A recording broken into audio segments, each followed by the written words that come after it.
What are you cutting?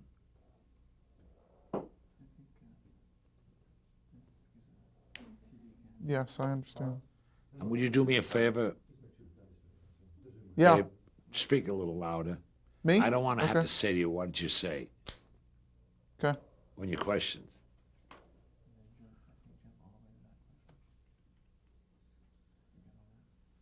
Come over here, baby. No, you know what? I'm going to do this one. It's this here. And this one. It's good. And the little I think so. I know you can see through the glass. He's done this, really. I'll pick it up. So I'm sitting in the coffee shop. Exactly. And everybody's looking for me. Okay. Yeah. Did I have the cigar in my hand yet? Yes, sir. Here we go. Roll them and action. Action. So I'm sitting in the coffee shop, biding my time, and the show's going to go on, no doubt, in about 4 or 5 minutes, and they're all looking for me. Well, finally somebody found me, and they said, come on upstairs. I said, no, not until Well, somebody from the Morris office of the agency came down, too, and said, come on up. They're going to go on. I said, oh, okay. I rushed upstairs, put a little powder on myself, and I won my battle. And they went on. And they were a smash. And to this day, though it happened many years ago, they never told me why they didn't want them on. But we could put 2 and 2 together. True? So I was fighting that in those days, too. How did the moniker of Uncle Milty come about? Well, that's a very unique story, how the name Uncle Milty came about. I used to sign off of a new format that I found out, because I had a lot of children watching the show, right? To this day, ladies about 90 years old come over to me and say to me, oh, I used to watch you when I was a little girl. I said, get the hell out of here, please. Anyway, I had a lot of children watching the show on account of the visual comedy and, slapstick. And I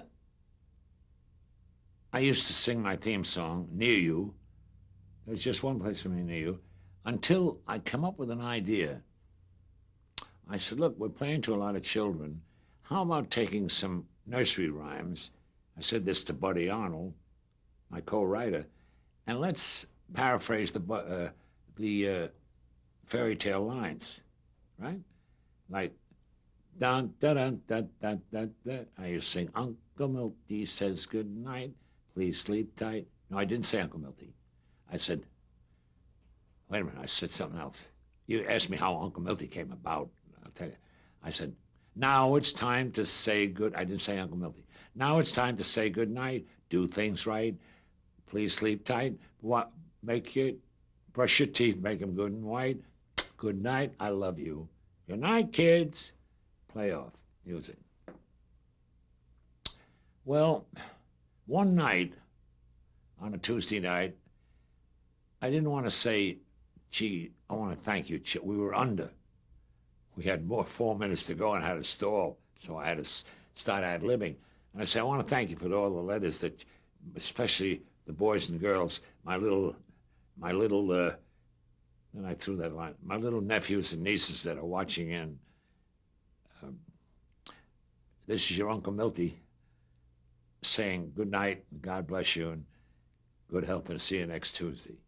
So I said it once, Uncle Milty. Well, the next day, after that happened, I went up to Boston for a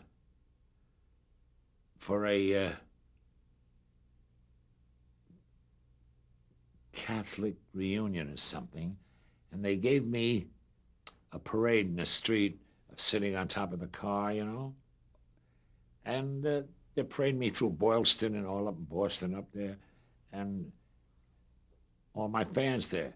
So I pass 2 hard hat workers that are working there digging, 2 guys.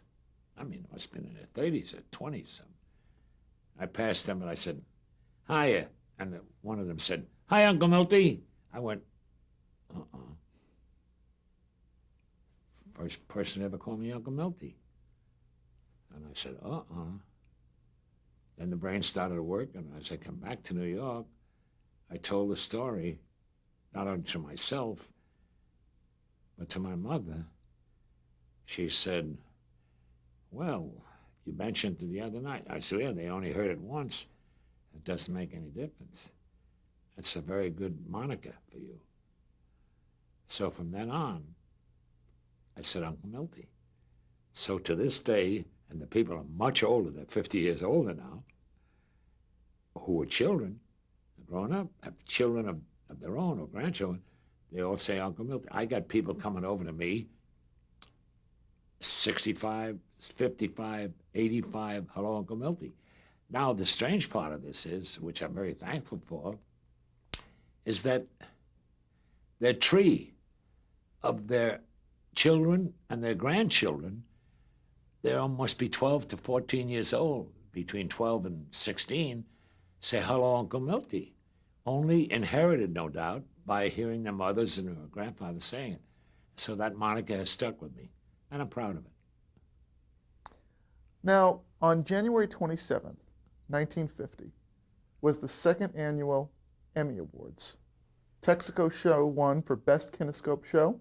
That's kinescope, right? And you won the award for Most Outstanding Kinescope Personality. At the time, what did the awards mean to you? What did those words mean to What me? did the awards mean to you? Well, I think that wasn't the first Emmy Award, was it? That was the second ceremony, but I think you were one of the very first personalities. Yeah, I was one of the first one. It gave me a bravado about myself and gave me a lot of ego, and being that, well, they appreciated me, that I enjoyed swallowing in my own success, and that I was recognized finally, nationally, not locally or Vegas or Chicago, but nationally. And it meant a lot to me. It's funny when you said Kinescope Award, it says Best Comedian on Kinescope. And I think folks that are watching now know what a kinescope is by now. But I have the plaque at home, both plaques, and it says Kinescope. And I look at it and say, my God, it's Methuselah's day. But it meant a lot to me. Now, at this point, say the summer of 50 or thereabouts, I can't hear you. You're the biggest star in television. We're Yes, talking about this time. I can hear you, but you're not loud enough. Go ahead. Oh, okay. I'm the biggest one. What'd you call me? I didn't go there. You were the biggest star in all of television. You come out to Hollywood because you wanted to convince the movie moguls at that time to get into the television business. What happened? That's a wonderful question. I went on a hiatus in 1950 to take some weeks off, and we took a hiatus, and I came out to Hollywood, and I had been out here, in all pictures all these years, and I worked for Columbia and 20th, and I come out with an idea. And the first one I went to was Darryl Zanuck of 20th Century Fox, because I made about 11 pictures there, and he was a very good friend of mine, and I said, Darryl, I have an idea. Can I have lunch with you? Oh, he said, sure, come over, Milton. He said, oh, now you're a big, big, big, big man. I said, thank you very much. I was starring in the pictures in the 40s there, right? But now all of a sudden I'm a big, big, big man. Hey, you're number one and all that. Well, thank you very much, but I have something to speak to you about. I have an idea. Yeah, look. And he put the cigar in his mouth, and I loved him. He had his own style. Like this. Yes, what is it that you want? Yeah. What's that? If you've seen pictures of Zanuck, he was a brilliant man. Anyway, I had a brilliant idea, I thought. He said, what's the idea? I said, look, television is here. I have an idea. I did not sign completely with Texaco. I haven't signed a long-term contract, or NBC. It's 1950. I have an idea. Why don't we it's up to you. Make the judgment. You're the boss. I said, why don't we take any stage that's at the 20th century lot, and make it into a broadcasting with an audience and all that. All we need is the drops. We can hang them and do a replica of the Texaco Star Theater. And we don't have to call it the Texaco Star Theater because it's my idea. They have no copyright on that. He said, what are you trying to say? I'm trying to say that you have stars under stock here, from Gregory Peck to all the big stars. And Betty Grable. Why don't we do a thing called 20th Century Fox Follies, starring Milton Berle? Do the same show. I own the premise. And by that, we can also we should film it. I wanted to, because we only had kinescope, and film it and have this 6 cameras going at once. 3 for the kine and 3 for the filming it, which Lucy did, by the way, later on in the years, a few years later. And he said, you want us to do television from the studio here? He said, yeah. I said, yeah. He said, Milton,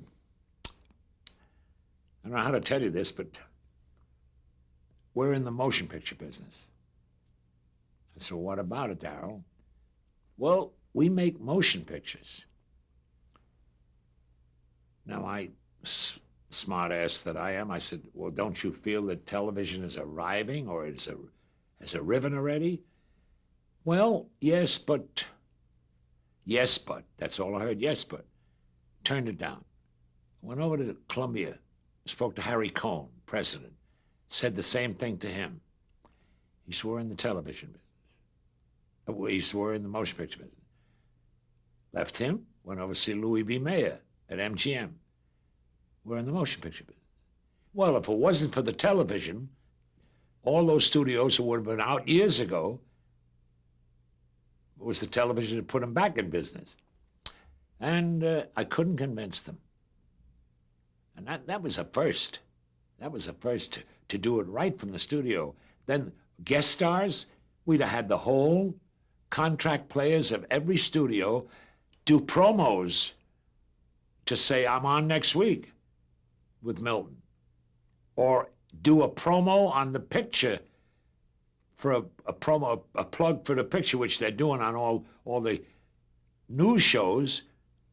Schwarzenegger's walking on, he's talking to me. They're getting free performances there. But all the contract players, all of them, from Don Amici, who was a star then, and he could have walked on and said, oh, Milton, I'm sorry to interrupt, but I want to tell the audience that I'm on with you next week.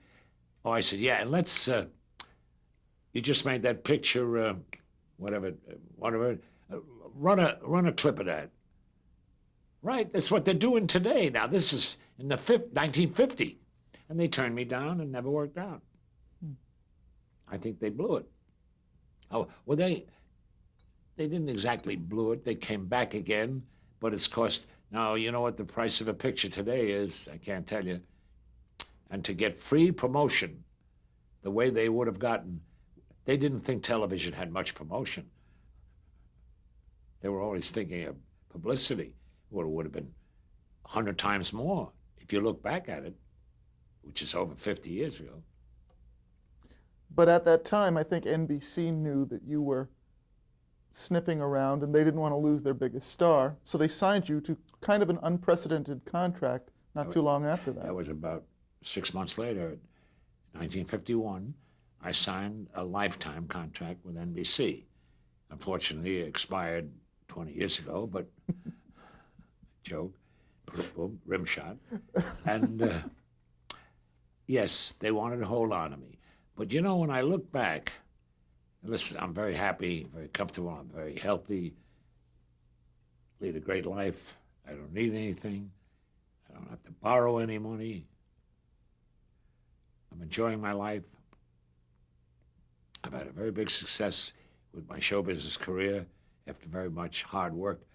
But as I look today, or maybe in the 21st century, of the salaries, I'm not mad at this. I'm not angry.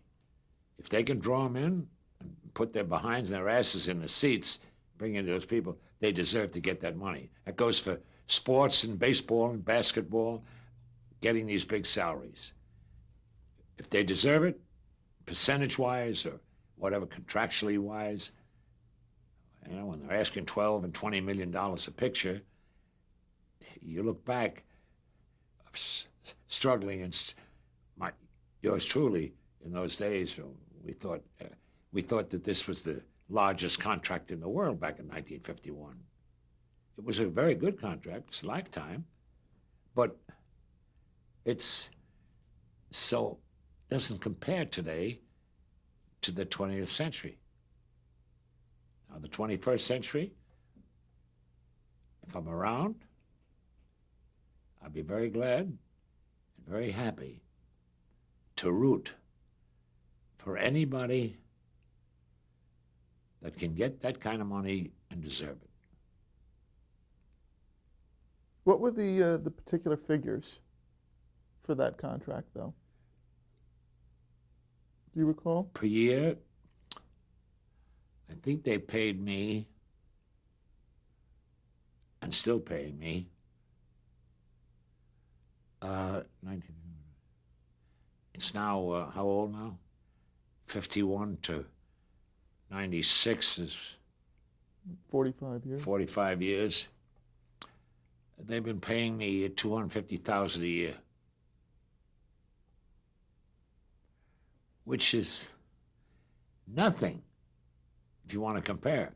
But back then, a huge. But back then it was huge. It was huge. Between 200 and 250.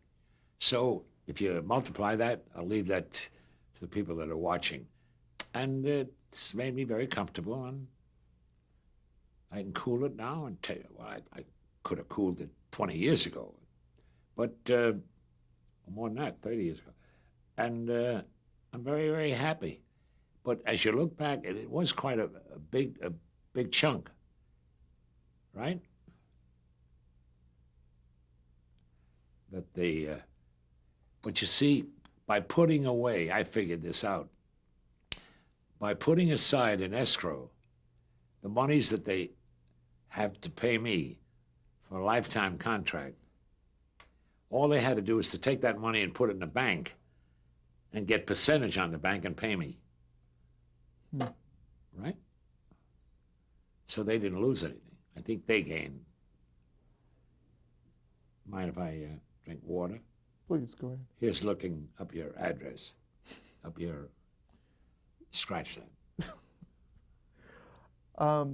Going to fast forward a little bit now to June 5th, 1956. It's almost 8 years to the day after you premiered on the Texaco show. This is the evening of the final broadcast of the Tuesday night Milton Berle show. How did you feel now? Well, the Milton Berle show or the Texaco show? What date did you say? June 5th, 56. This is after you had done the Texaco show, the Buick show, and now it was the RCA, Sunbeam, Whirlpool, Milton Berle show. Oh, you're talking the specials. But no, this is... After my series, the two series? Yes. The final broadcast of the Tuesday night Milton Berle show. With the Berle Buick show, you mean? This is even a year after Berle Buick, after you were doing the RCA show. I was doing, I was with Kraft Music Hall. Then I did specials from out here in Burbank. But at the end of the run for the series you were doing on NBC every Tuesday night for what was 8 years with different sponsors, starting with Texaco. What do you want to know? How did you feel at the end of this run? I mean, it was what do you mean? quite a momentous, unbelievable run. And after you were all done, the cameras went off for the final Tuesday night, 8 to 9 p.m. Milton Berle on NBC show. Oh, you're talking a combination of Texaco and the Buick show. Right. How did I feel? I feel that I worked hard and I earned it. That's how I felt. I had no thoughts of, oh, I'm going off and all that stuff. Nothing. Listen, it was a lot of work. I did it. If I was younger, I'd do it all over again. But to be forlorn after that, I don't think so. There was no, you mean my inner feelings of my thoughts of, it's all over, you mean? Well, the work always drove you. You were always motivated by the work. May I correct you right now and say work still drives me? Not always drove me. It still drives me. Right now, as I'm talking to you, I'm doubling right now into Vegas.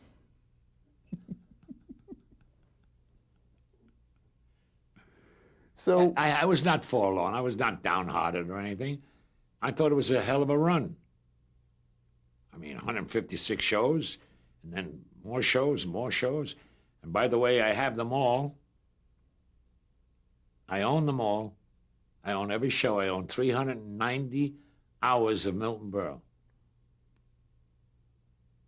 All we have to do, some of them are on Kinescope. The Texaco shows 156 hours. All we have to do is transfer them to tape, and we can run them. And I've got them in my archives, and they're going to stay there until somebody makes me a very good offer. They were never able, by the way, the NBC, the Texaco shows, ever to be rerun. That's why that's why they're not on, because they were on Kinescope. You want to have them rerun? I'll have them rerun, but you got to transfer them to tape. I have a 3-pack out now, which is going tremendous, which the highlights of all the Texaco shows, which I transferred from Kinescope to tape. And they're hilarious. They're highlights with all big stars on them. And I'm not one to stay home and read my write-ups and look back. I never look back. now, after you enjoyed this phenomenal run, you actually put a lot of time and a lot of work into becoming very well regarded as a dramatic actor. Particularly notable was your performance on Doyle Against the House, the Dick Powell Theater, and even as recently as your appearance on Beverly Hills 90210. How important was it for you to prove yourself in this arena? Well, I'll just tell you this. This is to preface this. I started out, as I said, as a straight dramatic performer. Did I say that? Yes. Well, that was good schooling. Never knew when I needed it again.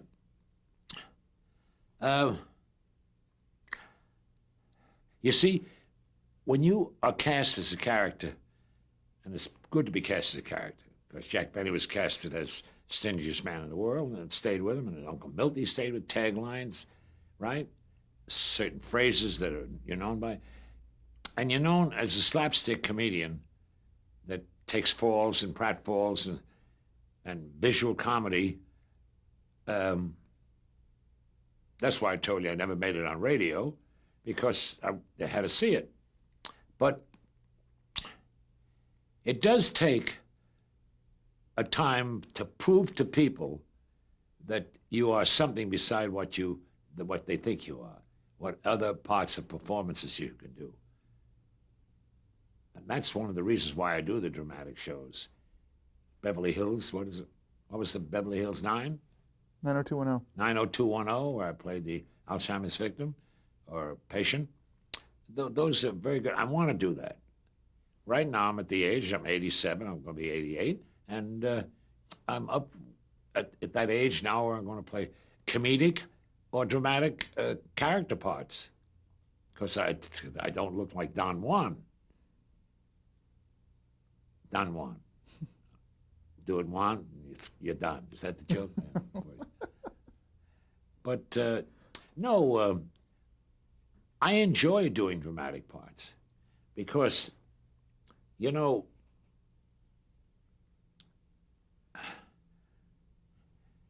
you have to know two sides of the coin, or more than two sides, to be very versatile in what you're doing. if you want to be a straight man for a comic, you better be an actor that knows how to feed the straight man.